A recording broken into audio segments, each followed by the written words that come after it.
Good morning, everyone. Welcome to another episode of This Might Sting. I'm Dr. Aidan Barron, and today I'm joined by my gorgeous co-host, Julie McCrossan AM.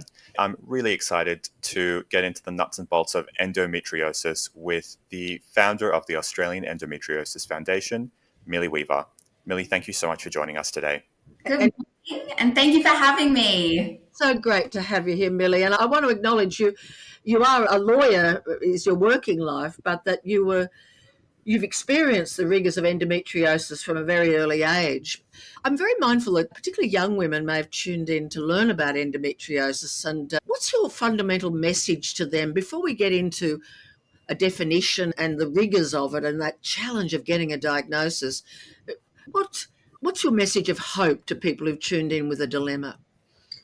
I think something that you should always be carrying with you when whether you're trying to get that diagnosis, whether you're thinking about that diagnosis, or whether you even have that diagnosis is your pain isn't normal. You deserve to be believed, and you don't have to go through this alone. And you're in your late 20s and you had experiences very early in your teens that what you later discovered was endometriosis. So there's hope, isn't there, that if you get your diagnosis, get your multidisciplinary team, you can manage this condition. Absolutely, real emphasis on the multidisciplinary team and finding a community of others just like you. It's a chronic disease. It doesn't have a cure, but there are ways in which you can manage the symptoms to live the best life for you. Well, look, let's hear from you and also from Dr. Aidan. Uh, You first, Millie. How do you explain what is endometriosis? So, this is a great question, and it unfortunately is one that's still contested when it really shouldn't be. Endometriosis is a chronic and inflammatory disease where tissue similar to the lining of the uterus grows outside of the uterus.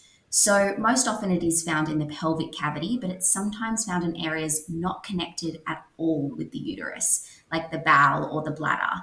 In fact, endometriosis hasn't been found on every major organ in the body, including the brain and the eyes.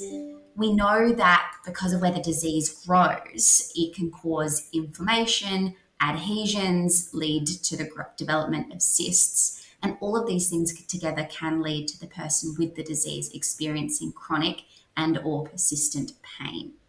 And what's an adhesion? That, and I'm not a doctor, is my understanding, is when the endometriosis lesion, which can be quite sticky, sits on an organ and leads another organ to stick to one another. So sometimes when a surgeon will go in to operate on someone with endometriosis, they'll see that organs are stuck to one another. This can be called frozen pelvis. And it's all just because of those nasty, sticky endometriosis lesions. And what I'm going to do now, I have a law background, I've never practiced, but I've often run panels with lawyers, and I love to ask five lawyers the same question because you usually get five varied answers. So I'm now going to ask our doctor exactly the same question. Aidan, what is endometriosis? Look, I think Millie's absolutely nailed it. It's exactly as Millie said. You've got the proliferation of endometrial tissue outside of the endometrium, which is endo means inside. And the endometrial tissue is the tissue that lines the inside of the uterus. And it's not supposed to grow outside of the uterus. Unfortunately, for 1 in 7 women in Australia, it does. And exactly as Millie explained, it causes all sorts of issues. And the interesting thing about the endometrial tissue, so the tissue inside the uterus, is that it's highly responsive to hormonal fluctuations. So things like skin and bone tend to be fairly consistent and stable. Our bones don't suddenly grow big and then shrink down once a month. Unfortunately, our endometrial tissue in the human body is designed to proliferate, swell up, almost inflame in a healthy way when it's in the right place, and grow thicker in order to allow for implantation of an egg, which is fertilized by sperm. So it's part of a natural reproductive cycle. It sort of grows up and then comes down again, grows up and comes down again in response to hormonal fluctuations. That poses a really big issue when that tissue happens to occur in places it's not typically supposed to. And so, exactly as Millie expertly explained, you get all these sequelae and side effects which cause pain, which cause chronic health issues, which cause adhesions in the bowel, which just the other day I was reading a case report of endometriosis in the lung causing coughing up blood. It's highly, highly rare, uncommon, but happens. And it's really interesting to me because I'm learning about this for the first time, and I am the 70-year-old who hasn't actually had a period for over 20 years. But can you explain the link between what we're discussing and our periods? Because isn't that what this is all about? When you talk about it coming down, that's when the blood comes out. That's our period. Am I wrong here? Do you want to go first, Millie, and then I'll come to Aidan? And don't apologise for that you're an expert and a doctor. We want both the patient and the doctor perspective. But what's the link between endometriosis and the period, Millie? I will just jump in, and because I'd be remiss not to, just to say that it isn't the endometrial tissue that's found in the uterus that is found throughout the body. Similar to. Exactly. And I say that because this is one that's unfortunately a point of contention for a lot of patients, because the way that researchers in particular approach this tissue is the way that we are coming up with cures and treatments and finding what causes it. So when we have researchers in particular that say it's the same tissue inside of the uterus found outside the body, it actually really affects the way that we then move forward to treat the disease. So it's really important to make that distinction. It might seem minor, particularly if you're getting that diagnosis or looking how to support someone, but in the long term, it's just important to keep that in mind. Otherwise, the link between the period and endometriosis, I think, as Aidan really aptly pointed out, this is tissue that behaves very similar to the endometrial lining.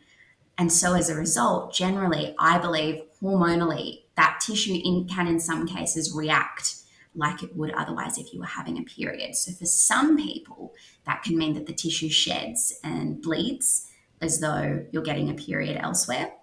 But in these cases, the blood has nowhere else to go. My understanding is also that this tissue can react with the hormones in your body that generally occur when you're going through and having your menstrual cycle. So sometimes that tissue can grow inflamed in and around the time when you're at the peak of your cycle, and then it can begin to shed or act differently when you're having your period. But again, because it's in places that it shouldn't be, it has a really different impact on your body than it would if it was in the uterus. I want to hand over to Aidan to discuss with you further and particularly go to the issue of treatment. But if I could just make one final observation. In doing a bit of research for our conversation today, what really came through again and again was pain. That pain is an important symptom and it can be quite severe, and it can affect pain during, not just pain during periods, but pain during sex, pain when you're pooing, pain when you're weeing. It was just a pain story. And I look forward to hearing about the treatment options that can take away that pain. But I'll hand over to you, Aidan. Millie, one of the first things that I was really excited to ask you about is, and I guess the reason I wanted to ask you this is because I'm in a difficult position as a doctor, because all of healthcare has a sort of, we have a way of doing things. And we have to stick within the guidelines of the way of doing things. But also, unfortunately, a lot of the times we're bound by the culture of medicine. And there are certain things that we can say and certain things that we can't say. You are not bound by that. And so it's very exciting to speak to you. If you were going to see someone who has come into a doctor's office because they've got recurrent pelvic pain and it's particularly bad when they're having their period, and they're noticing all these symptoms, including things like irregularity of their periods, sometimes pain during sex, particularly which has a relationship with different times of their menstrual cycle. They get issues with, sometimes they've got diarrhea, sometimes they've got constipation, and they're a young woman. They're perhaps between the ages of 17 and 35, and they've got an older female relative who's also had these similar issues. What's the message that you want to give to them? And they don't have a diagnosis yet. They're looking for answers. It might be endometriosis. That straight up right there, that it might be endometriosis. What I wouldn't do is give them some Panadol, maybe birth control, tell them it's all in their head, and come back in a year if it hasn't resolved. I'd want to validate what they're going through. And I noticed that message comes from probably what I expect is a deep place of personal experience, but also the shared experience I've heard of thousands of other women who have unfortunately received that same message from healthcare. And I just want to apologize. That's been the case for so many years. Is that still happening? Yes, disturbingly, yes. In Australia today, it happens almost every single day. It happens when a person is seeking a diagnosis, it happens when a person has an ultrasound for suspected diagnosis of endometriosis and nothing comes up. It happens once a person has had surgery, and even if endometriosis was found, too often that young person will have a surgery, they'll wake up and they'll be told, okay, we've removed the tissue, here's a Panadol, here's some birth control, and we'll see you again in 10 years for a repeat surgery. It's so unfortunate that this disease is continually taken not seriously. It's not funded enough, it's not talked about, it's not resourced enough. And even when a person has that diagnosis, which can be so, so hard to get, they still have to fight to be believed, still have to fight to say, no, I still have symptoms. I have some inkling as to why we are not good. And I'll say that in sort of the weakest way, but I'll actually make that stronger. Why we are bad at diagnosing and managing it. And I want to acknowledge that a lot of clinicians have made this their passion and that they're actively trying to make this a lot better, but we are still so far from where we need to be. Why do you think it is that people are not getting the care that they need?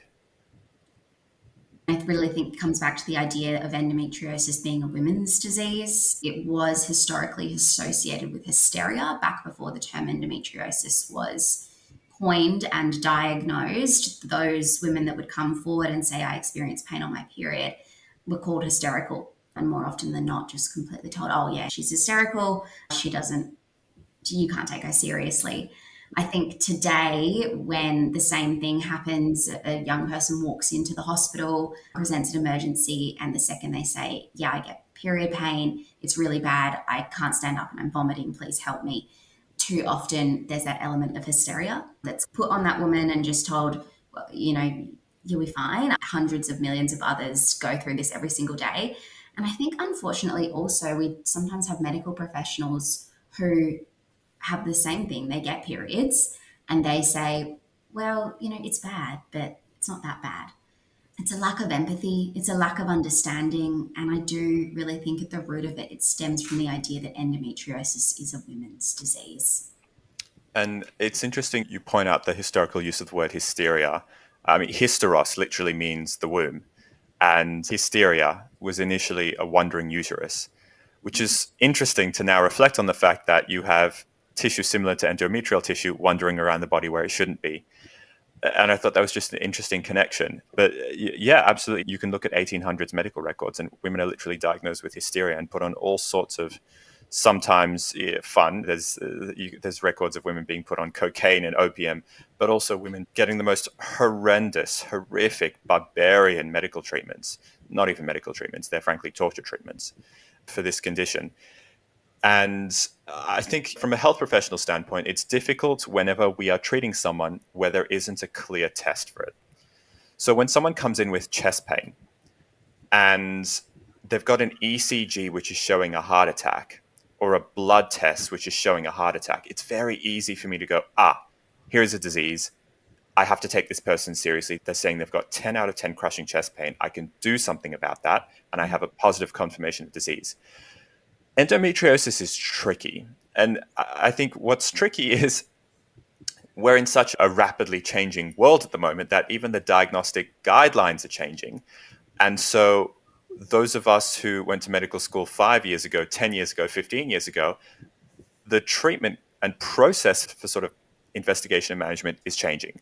And so if we're even struggling to keep up, how are patients supposed to keep up with that? And that's why I think there's a real strength in what Millie's been able to do, which is to bring patients together. Millie, I wonder if you could speak to what the current sort of understanding is and the current expectations are of young women when they're seeking a diagnosis of endometriosis.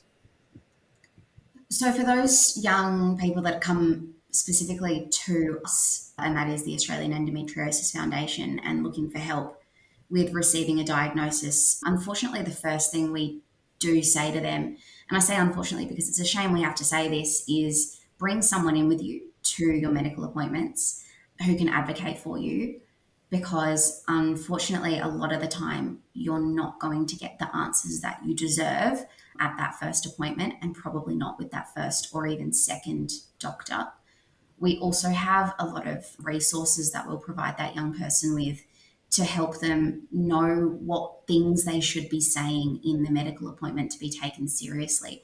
So rather than saying something along the lines of, I get bad periods, it's, I first started menstruating at the age of 13, and every period since then has been painful. Here is what the pain feels like. Here is what pain looks like for me. It's also accompanied with XYZ symptoms. Oh, and I have family members who have experienced the same thing.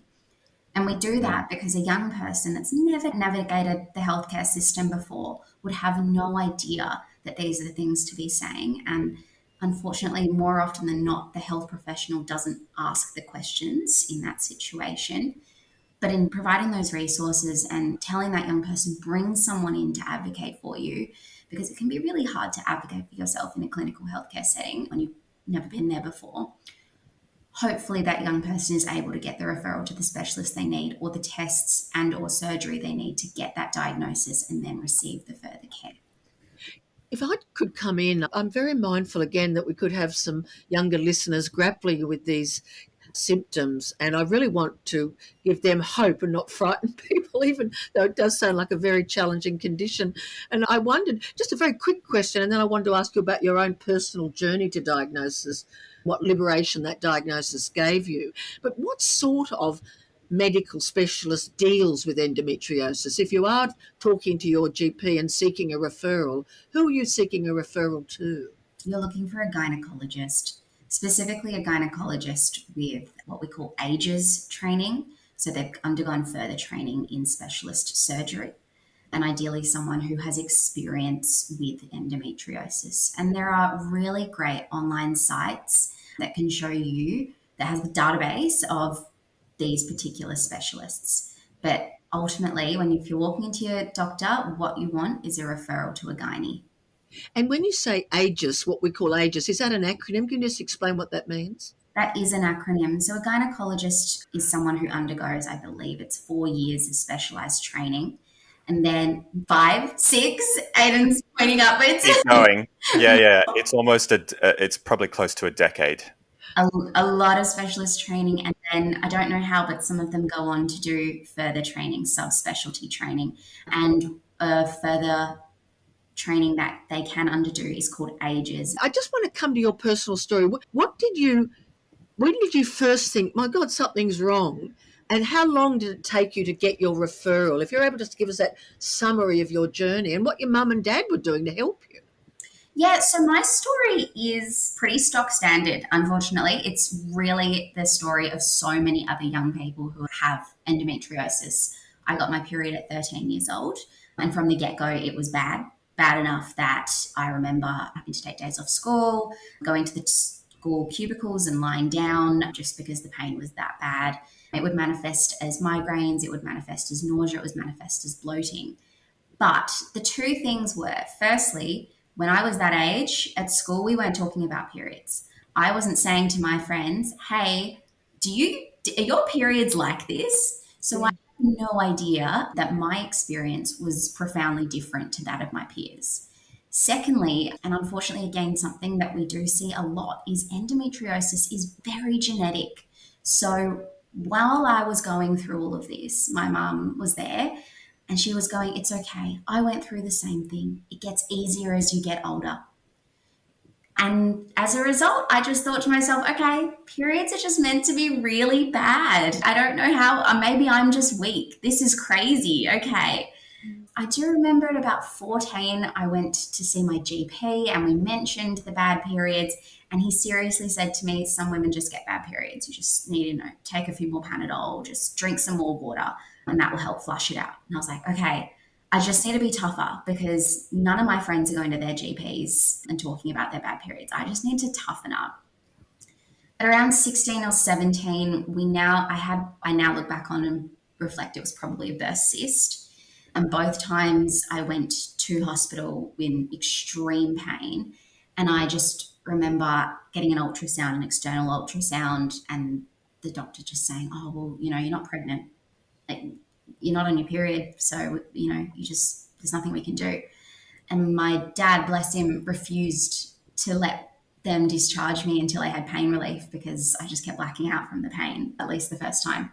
But again, I was sent home and there was absolutely nothing done. No mention of endometriosis, no mention of a period possibly being wrong, no mention of any kind of gynecological disorder.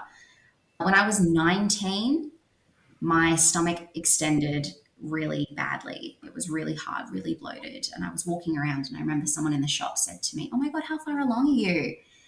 And at 19, you're really self-conscious, and particularly if you're just in your pajamas at the grocery center. And I just went, "Oh, this is so embarrassing. This is so bad. Maybe I just need to lose some weight." So I went to the doctor to ask about my weight. And this was a new doctor. My normal GP was actually off. And I went to her and I said, "Oh, I'm really bloated. Someone asked me if I was pregnant."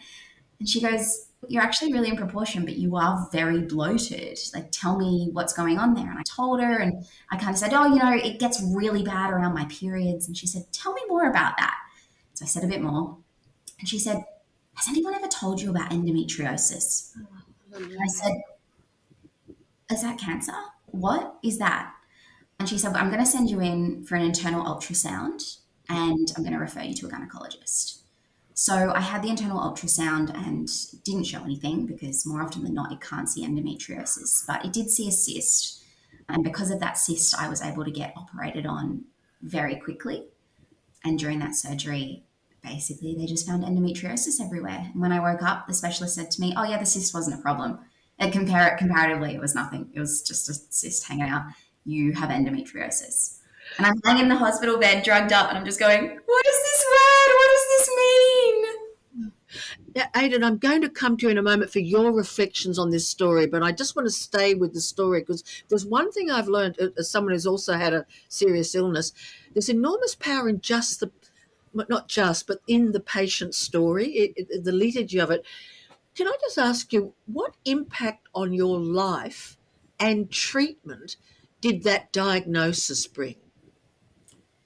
The diagnosis on my life brought a lot of validation.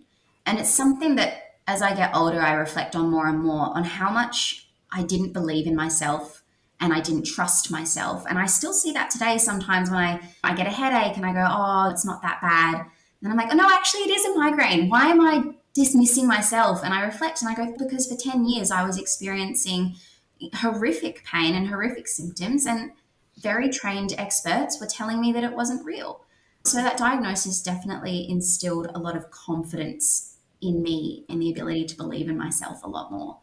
In terms of the diagnosis had on the treatment, well, that's kind of the next issue that then occurred because unfortunately, after the diagnosis, I was told, "Okay, we'll come back in 6 years. You'll be symptom free up until then." And that just wasn't the case. And it's not the case. Endometriosis is chronic. We know it's chronic. But unfortunately, not enough medical professionals know to refer someone on to multidisciplinary specialists after the diagnosis is made. So just in a nutshell, who are the multidisciplinary specialists that many women diagnosed with endometriosis need to have in their lives? So, in your endometriosis toolkit, which is something I talk about a lot, you should have a pain specialist, particularly if pain is the biggest symptom impacting your life.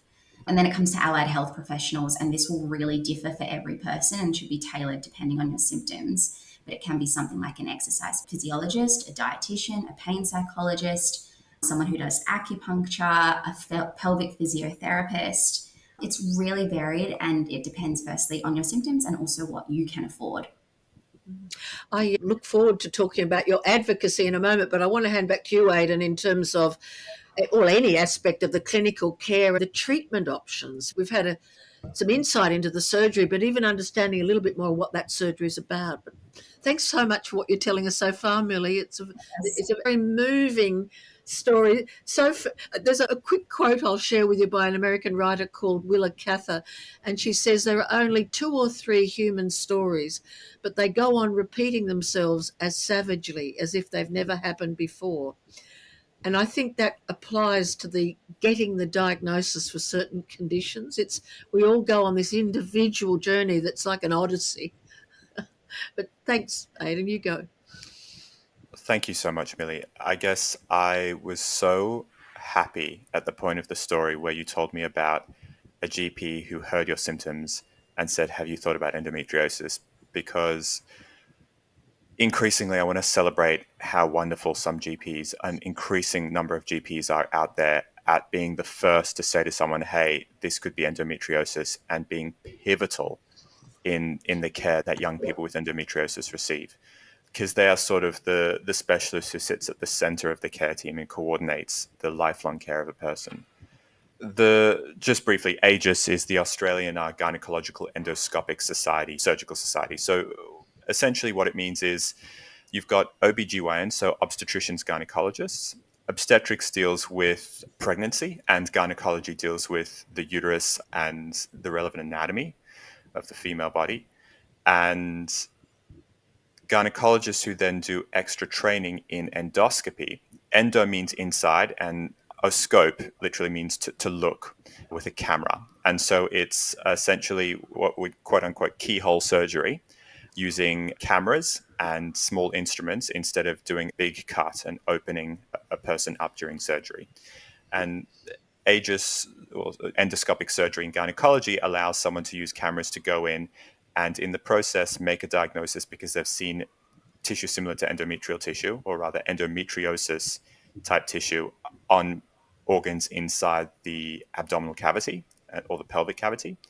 And then in some cases, the treatment is to cut away that tissue and resect it.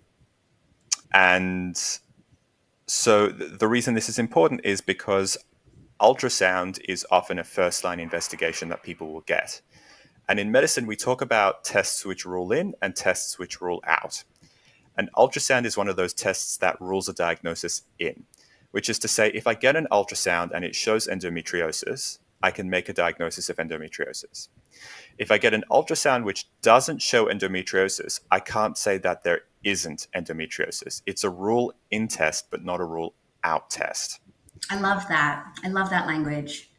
And so if the test is negative, but there is a high index of suspicion for endometriosis, the next step is to get endoscopic diagnosis and to refer to an obstetrician gynecologist who's able to facilitate that.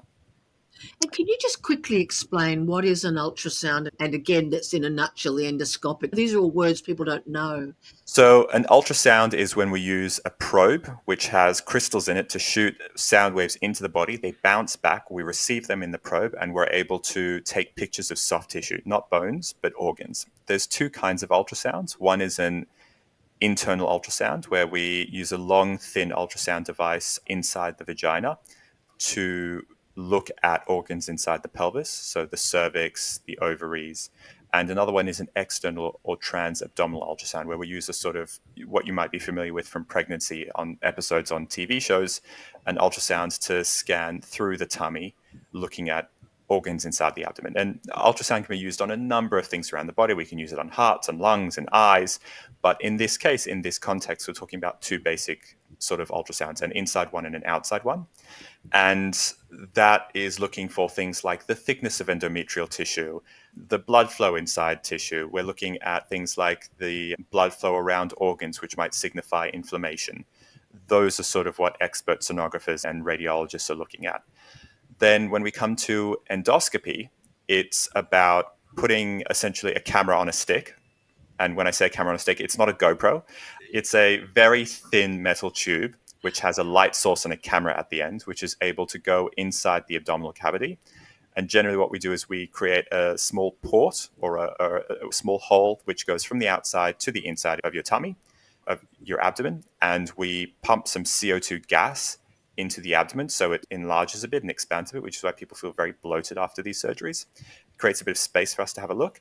And then we pop the camera in and we have a look at the organs inside that cavity. So in this case, the pelvis or the abdomen. You can do it for the chest as well. It depends which cavity you're looking at.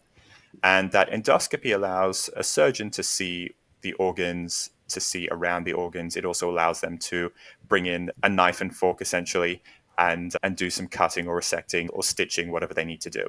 I think I was so happy to see Millie talk about the multidisciplinary team. And I cannot emphasize enough to people how valuable it is to have that team in your toolbox. I love the idea of an endometriosis. Is it toolkit or toolbox that you mentioned? Toolbox. Toolbox. I love that. And I do want to acknowledge how valuable it is to have people like pain psychologists, physiotherapists, pelvic floor physiotherapists, occupational therapists to help with daily tasks, exercise physiologists.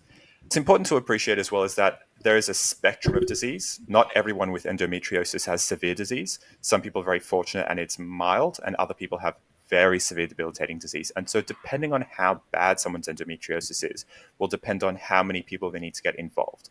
If your endometriosis is not too bad, and I say that with caution, all endometriosis sucks. Some does not suck as much as others. People have a very different experience of endometriosis because, again, everyone's body is different and everyone's nerves are wired slightly differently. So it's not even to do with how much endometriosis tissue we find. It's about how bad is your experience of endometriosis.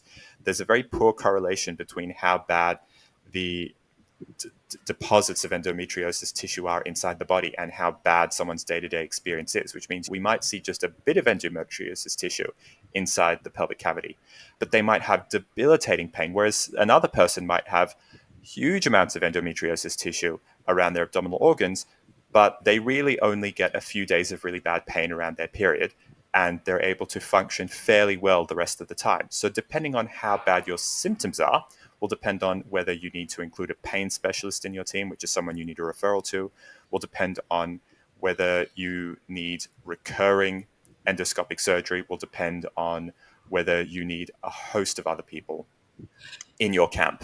One other big challenge is fertility, potentially. Again, I might go to Millie first and then to Aidan, and then let's move on to advocacy and the work you're doing there. But what's the issue with fertility? Fertility and endometriosis have a strong correlation. We don't know exactly why. There's a lot of theories out there.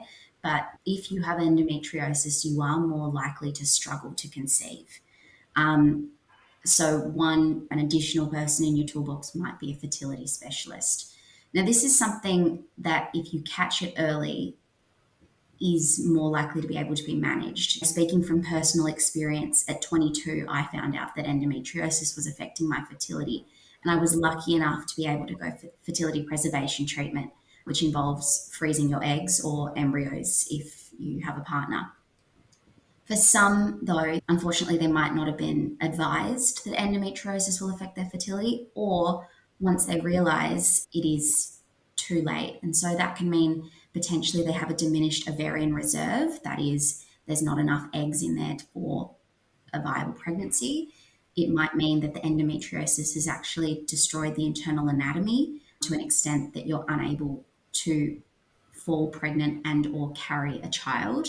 It might also mean that you're unable to safely carry a child and deliver it without extreme risks. Now, again, this happens to some people with endometriosis, but not all of them. In fact, if you do have endo, you're more likely to be able to conceive than not.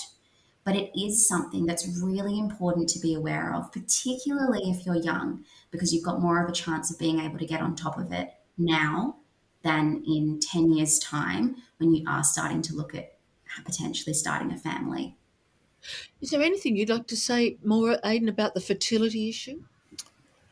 It's a complex topic and made more complex by the fact that this is something which almost always has to occur privately. It's very difficult to facilitate in a public health system. There is a good reason for levels of worry and anxiety around this because we're talking about someone's future and how they're going to live their life in 20, 30, 40 years, whether they're able to have kids or not. The message of hope is that it doesn't affect a lot of people. The unfortunate message is that it does affect enough people that it's a big problem.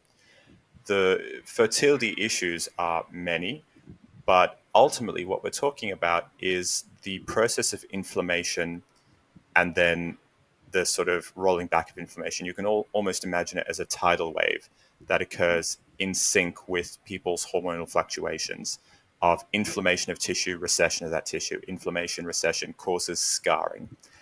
And ultimately, when that happens in a lot of places, that scarring causes structural damage. And that's something that we've not paid enough attention to until more recently, how damaging that scarring is. For years, we've known that uncontrolled chlamydia or gonorrhea can cause pelvic inflammatory disease, which causes scarring inside the tubes which go from your ovaries to your uterus. And that can cause real issues with fertility. It can cause things like ectopic pregnancies. It can cause horrible ruptures. But only more recently have we recognized how debilitating that scarring can be and destructive it can be to a whole host of systems within the body. So if you're worried about fertility, your first point of call is to speak to your GP about it, and get more information and discuss actual risks, because there's a whole host of different risks and everyone's at a different level of risk. Again, because endometriosis is not a single disease, it affects different people in different ways. And everyone comes to the table with their own health risks and health strengths. And so it's so situational and independent and individual. Let's turn to that critical phrase that Aidan just mentioned, which was getting more information. Because, Millie, you're the CEO of the Australian Endometriosis Foundation, and I think that's just one of your activities to get the information out to women, particularly young women, so they can ask their GP the right questions and then get the help they need. Where did the journey of advocacy and the provision of public information begin for you? And give us an overview summary of what you are making available to women so that they can learn more about it. And we'll, of course, put information in our notes, podcast notes, so that people can follow up your foundation. So where did it start and what are you doing? So for me, it started. So I mentioned before I got that diagnosis. I woke up and I was told, all right, see you in 6 years. And within 6 months of that surgery, my symptoms came back. And in some ways, they were worse. And the reason they were worse was because I'd lived 6 months without them. And my whole life, I'd been living with those symptoms. So I'd normalized them. I knew pain, migraines, bloating, whatever. But to then live 6 months without that and then to have it come back, oh my goodness, I was like, wait, life could be better. I don't have to be living like this. What is going on? I went back to my specialist and she said to me, look, there's nothing we can do. I'm not going to operate on you again. You just have to toughen it out. There's no way your symptoms could come back this soon. So I began to doubt myself again. And I went back to that of, I just need to be tougher. My symptoms aren't real. It's all in my head. I enrolled myself in a clinical trial to try and manage the symptoms, which was tough because I was 22 and I didn't really know what I was doing. And along the way of that clinical trial, I did find out that my endometriosis had really affected my fertility to the extent that I could go into menopause in the next few years. And a doctor looked at me and said, if you want kids, you need to freeze your eggs now. And I was like, oh my God, I'm 22. I don't even know what I want to do next week. I don't know if I want kids. Like, this is huge. And I couldn't talk to anyone about it. I didn't have any friends that were going through the same thing. I didn't have any friends that had endometriosis, and I didn't have any friends that had any thoughts about fertility, let alone fertility preservation. So I began the process of freezing my eggs, and along the way realized how lonely it was. It didn't help that it was COVID, and during that time, during the cycles of treatment, I wasn't able to see anyone because they didn't know the impact of egg freezing and COVID. So I couldn't see anyone. I was incredibly lonely. And I thought to myself, endometriosis affects at least 1 in 9. Why am I so alone? Why is there no one out there like me that I'm able to talk to? So I started an Instagram account, basically where I was just sharing what I was going through, sharing my story, sharing me injecting myself with hormones, my journey with endometriosis. And it was incredible. Literally over a week, I had 1,000 followers, all of them young people in Australia who lived with endometriosis, all of them messaging me, sharing their stories. Thank you for being so open. This is exactly what I grew through. It's so good to know that I'm not alone. And I was just like, oh my gosh, there's so many of us out here. Why am I the one that's created this platform? Like, why hasn't this been done sooner? When I finished my fertility treatment, I hosted a picnic and I basically posted it on our Instagram and said, come along. I'd love to meet you. Let's all meet. Actually, let's take this offline and meet in person.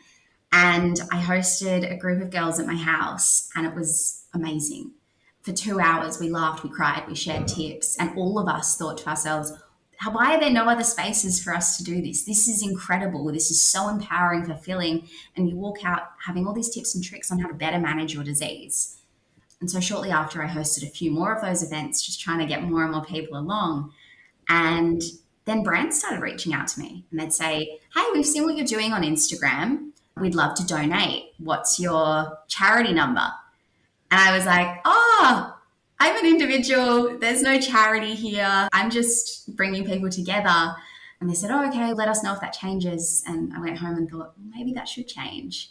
So I got a pro bono law firm to help me, and we turned the Instagram page into this charity. So this was in 2023, July of 2023. It became a charity, and almost instantly the exposure doubled. Media was a lot more willing to report on what we were doing because we were established. Brands were donating goods and money. People were donating time and money, and young people just were saying, we want more events, we want more events.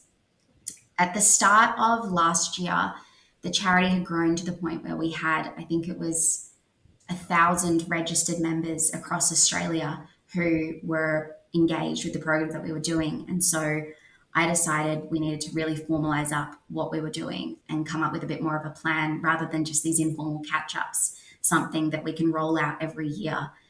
And that's what we worked on, and that's what we now do. So today we have 1,600 young people across Australia registered with our services, and we engage, I think, 10,500 digitally, accessing our digital resources and support. But across Australia, we have our care packs, firstly, which are free bundles provided to young people in hospital.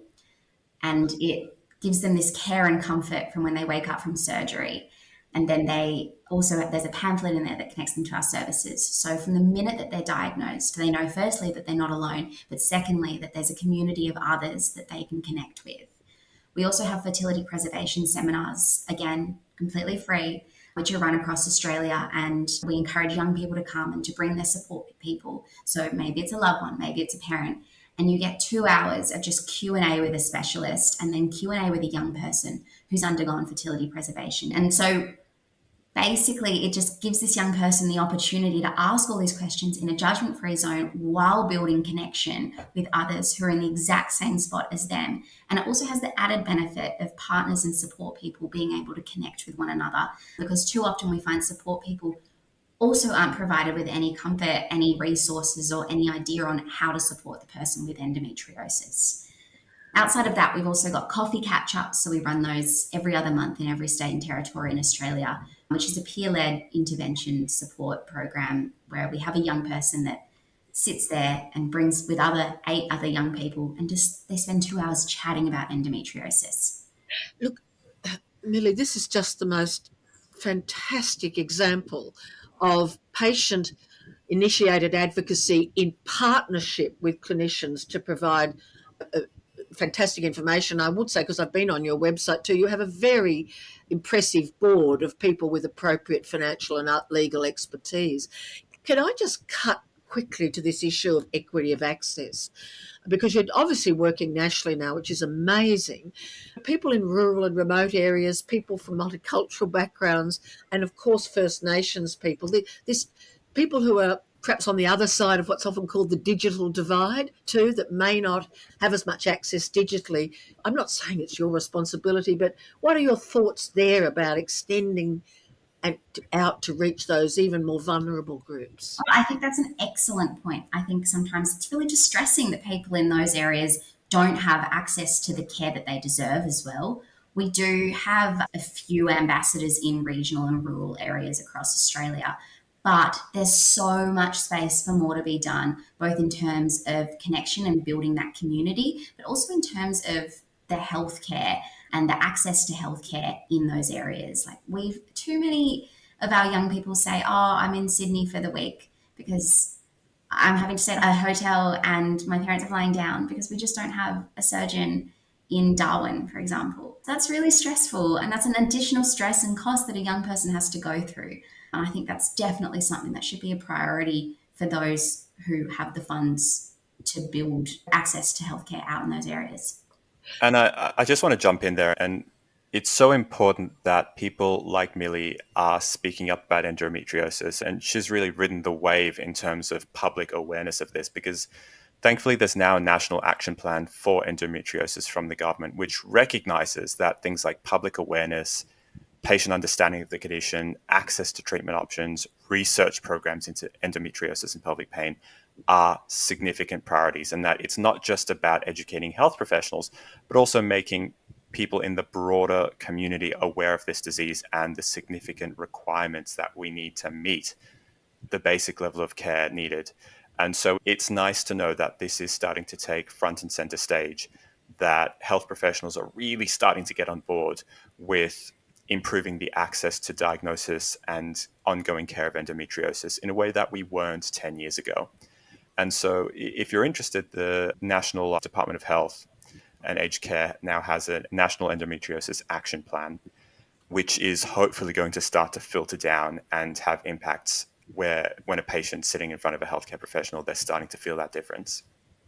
Before we deal with research priorities, I might give that to you, Aidan. I just want to ask one quick thing about taboo. You know, earlier on in this conversation, we were talking about the origin of words like women being associated with hysteria, or even this idea of the womb moving around the body, which of course is nonsense, but it was like a metaphor prior to scientific healthcare. As I said, I'm 70, and I can tell you when I first started having my periods in the 60s, nobody was talking about it. It was a total taboo. I was even embarrassed to talk to my mum about it, and she would have been quite helpful if I'd asked, but it was sort of shameful. And I'm just wondering, where are we up to in the taboo of talking about women's processes like menstruation?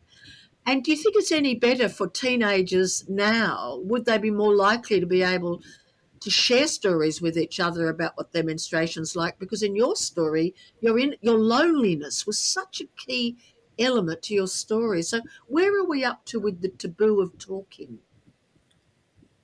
I think it's getting better. I do. I'm not a teenager and I'm not at school today, right? So it's hard for me to say, oh, this is what's happening in the playground. But I do believe that there are more conversations around periods, menstruation, and endometriosis happening. We see it a lot more in the media. And I do think that people are talking about it more. Of course, there's still taboo. There's going to be taboo for quite a while. And I'm not sure any amount of conversation will ever be able to completely remove that. But I do think it's getting better. And Ada, do you think younger doctors, I mean, you're a junior doctor now, male and female, are less likely to have prejudicial attitudes towards women's storytelling and more likely to believe them that something really freaky is going on here? It's more than just normal period pain. I'm not sure that the difference is necessarily about whether you're a younger or older doctor. I think so much of the culture of medicine is about, have you had good mentors who've made you curious about patient stories? And I think increasingly there's a trend towards humility in medicine, the idea that we might not know everything, shocking surprise, and a curiosity to say, my patient is reporting significant symptoms, pain which is disproportionate to what I'm seeing as evidence in front of me. Have I missed something, or is there perhaps an alternative explanation for what's going on? And that's an increasing trend in the culture of medicine, is a curiosity and a humility to say, could there be something else going on? And I'm glad to see it. And I'm glad that the leaders within medicine, particularly in Australia, are pushing for this because it's needed.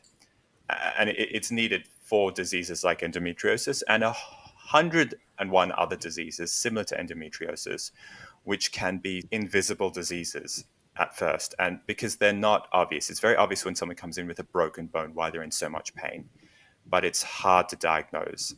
It's becoming easier, but it's still harder to diagnose. So I'm not sure that it's about whether you're a younger or older doctor. I think it's a combination of things.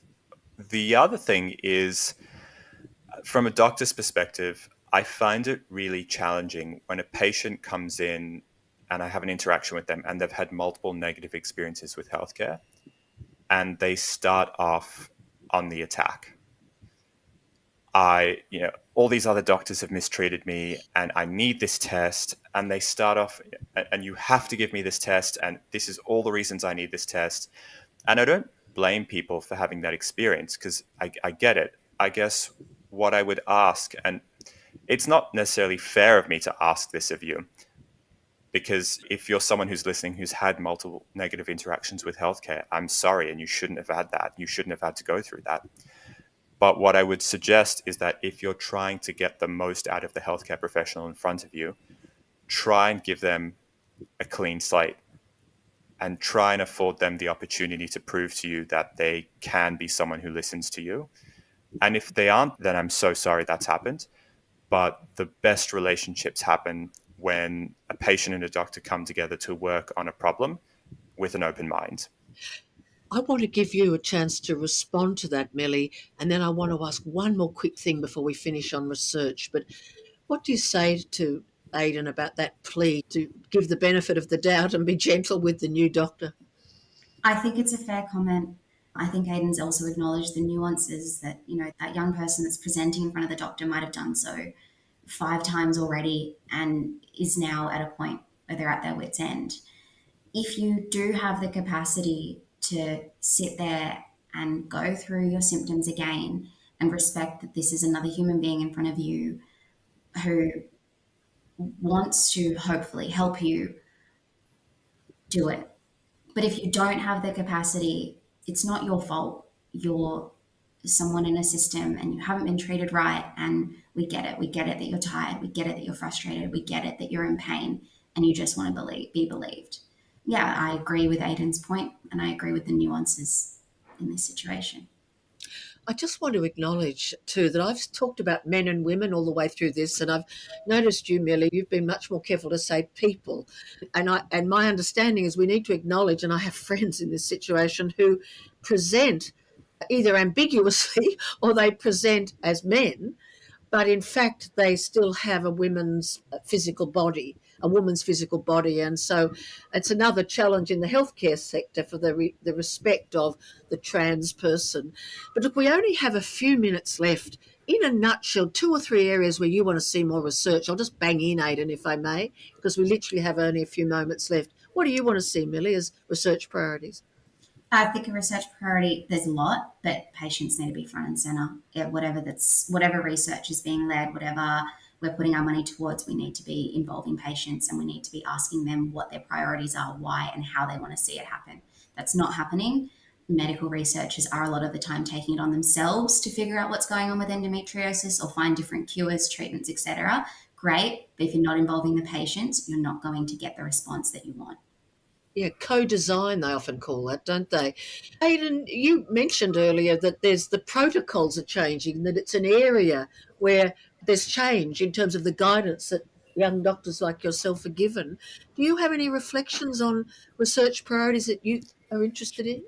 I completely agree with where Millie's coming from. There's a saying in the UK, nothing about me without me, is how we approach research, and that has to be the case. And certainly where more and more there are strict guidances about patient involvement in research production. The three key areas are chronic pain and understanding research into how pain signals are carried and why certain pain signals are promoted. That's the first thing. The second thing is basic cell research. It's not exciting yet. It's not going to deliver us a drug in the next year or two, but basic sciences to understand on a physiologic and biologic basis why this is happening and what we can do about it, why endometriosis occurs. And then we need further research about treatment, what works better, what doesn't work as well, what can we do to improve people's quality of life and reduce their days with severe symptoms. And Millie, for someone, a young woman particularly who's listened to all of us, all of this podcast, what's your final message to them before we bid farewell? I really just would reiterate what I said at the start. Your pain is real. You deserve to be believed. And You don't have to go through this alone. You don't deserve to go through it alone, and you don't have to.